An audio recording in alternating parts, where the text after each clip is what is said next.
Здравствуйте, дорогие друзья! Купив iPhone 10, если перед этим у тебя было несколько поколений смартфонов Apple, ты уже не испытаешь какого-то вау-эффекта, кроме шока от ценника. Правда, спустя 2 недели использования десятки я достал своего старичка iPhone 7 Plus. Старичка. Зажравшиеся блогеры. И я понял, что это какой-то архаизм. В этом видео я расскажу, чем цепляет десятка и почему уже не хочется возвращаться на что-то другое. Устраивайтесь поудобнее.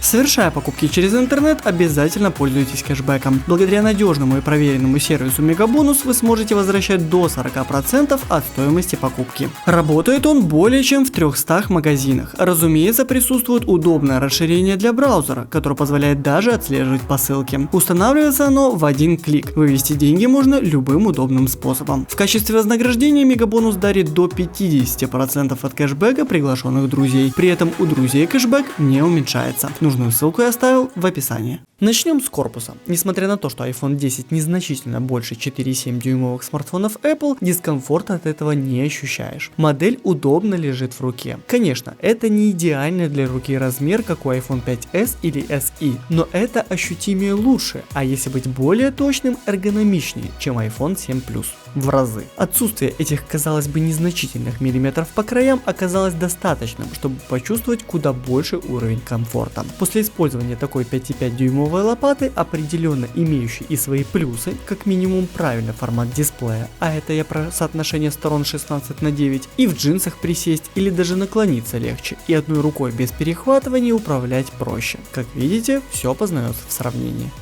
Первый взгляд на новый Super Retina HD дисплей, а по факту, если отбросить маркетинговые уловки Apple, OLED-матрица не произвела абсолютно никакого впечатления. Да, черный цвет стал по-настоящему черным, а покрашенные ролики действительно смотрятся сочнее и контрастнее. Для тех, кто не в курсе, покрашенные — это значит подверженные цветокоррекции. Это когда при правильной обработке картинка получается лучше, чем в жизни. В остальном тот же IPS. Даже глаза не устают, как от самсунговского AMOLED. Как мне кажется, во многом благодаря технологии True Tone. И когда после 2-недельного использования десятки глаза полностью адаптировались, и ты потом всматриваешься в прошлогодний IPS, действительно начинаешь видеть различия. Картинка уже не кажется какой-то идеально четкой. Конечно, в этом сыграла роль значительно возросшее разрешение с вытекающим числом PPI. Кстати, в индустрии смартфонов есть одно заблуждение, мол, человеческий глаз не видит разницы в качестве дисплеев, плотность пикселей которых выше 300 ppi. И это миф. Глаз человека видит разницу выше этого показателя, и это факт, который уже давно известен в полиграфии.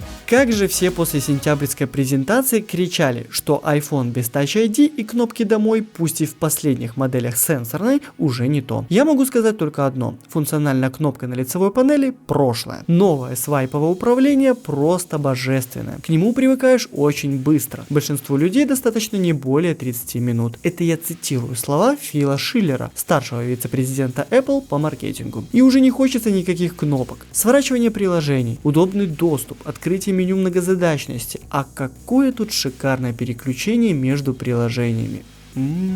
И все благодаря этой тонюсенькой полосочке внизу дисплея, которая пришла на смену относительно огромной области с кнопкой домой. Конечно, есть и не очень логичные решения вроде уехавшего вверх центра уведомлений, но это ложечка дегтя по сравнению с бочкой меда. При переходе на десятку с iPhone 7 Plus какого-то экстра качественного скачка в полученных изображениях вы не заметите. А вот видеосъемка просто великолепна, особенно при искусственном освещении и во время ночной съемки. 4К при 60 кадрах с оптической стабилизацией обеих камер — это действительно уровень. Даже свежая GoPro Hero 6 стоимостью $500 в сравнительном тесте объективно проигрывает iPhone 8, не говоря уже о десятке, а у нее оптика потехнологичнее. Сравнительные тесты есть в сети, обязательно ознакомьтесь. Ну и в заключение хочу сказать, что с выходом десятки iPhone наконец-таки начал выглядеть свежо и современно. 4-летний дизайн уже порядком приелся. Дисплей на всю лицевую панель в совокупности поверхности с выемкой составляют четкий портрет десятки, который не только отличается от любого другого iPhone, но и от любого другого смартфона на рынке. Сколько бы ни ругали десятку за челку, но именно благодаря ней практически любой человек, который хоть как-то интересуется техникой, знает, что это 10-й iPhone, а не 8-й, 7-й, 6s или еще какой-нибудь смартфон другого производителя. Все, что сказано в этом видео, чистой воды субъективизм, мои ощущения. А о своих впечатлениях после знакомства с десяткой можете рассказать в комментариях, будет интересно почитать. На этом все, с вами был Вадим Ищенко на канале Протек, огромное спасибо всем тем, кто ставит лайки, делает репосты и, конечно же, подписывается. Вы здорово помогаете каналу. До скорых встреч, увидимся в следующих видео.